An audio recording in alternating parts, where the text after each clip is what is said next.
Assalamualaikum warahmatullahi wabarakatuh. Perkenalkan, nama saya Rensi Melano, NIM 21023612010046. Di sini saya akan memaparkan materi sejarah teori ketergantungan. Yang pertama, sejarah teori ketergantungan. Awal mula teori ketergantungan dikembangkan pada akhir tahun 1950-an oleh Raul Prebisch, Direktur Ekonomi Commission for Latin America. Dalam hal ini, Raul Prebisch dan rekannya membimbing terhadap pertumbuhan ekonomi di negara-negara maju yang tumbuh pesat, namun tidak serta-merta memberikan perkembangan yang sama kepada pertumbuhan ekonomi di negara-negara miskin. Bahkan dalam kajiannya, mereka mendapati aktivitas ekonomi di negara-negara yang lebih kaya seringkali membawa kepada masalah-masalah ekonomi di negara-negara miskin. Terdapat ketimpangan kekayaan dan kekuasaan antara negara-negara di dunia sehingga muncul pertanyaan, mengapa begitu banyak di negara dunia yang tidak berkembang? Jawabannya pun sederhana, karena hal tersebut disebabkan oleh negara-negara yang tidak berkembang itu tidak memiliki kebijakan ekonomi yang tepat. Lahirnya teori dependensi ini menjadi jawaban atas krisis teori Marx ortodoks di Amerika Latin. Tiga. Dan yang kedua itu pengertian teori ketergantungan.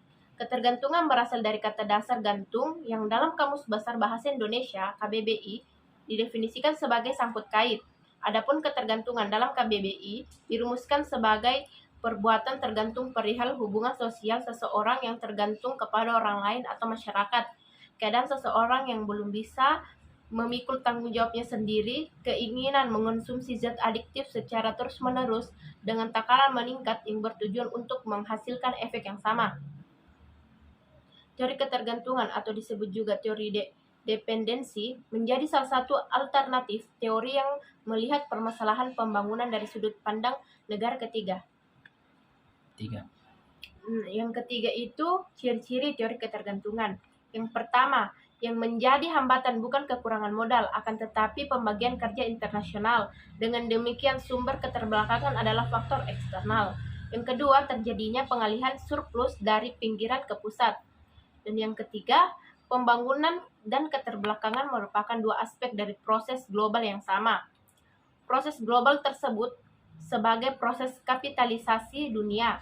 Di kawasan yang satu melahirkan pembangunan, sementara di kawasan yang lainnya melahirkan keterbelakangan. Yang keempat, jalan keluarnya dalam memutuskan hubungan dengan kapitalisme di dunia dan menerapkan pembangunan mandiri. Untuk hal tersebut diperlukan sebuah perubahan yang revolusioner setelah faktor eksternal disingkirkan. Diperkirakan pembangunan akan terjadi melalui proses alamiah yang ada dalam negara yang bersangkutan. Baik, itulah materi dari saya, pemaparan materi dari saya tentang sejarah teori ketergantungan. Kurang lebihnya mohon dimaafkan. Wabillahi taufiq wal hidayah. Wassalamualaikum warahmatullahi wabarakatuh.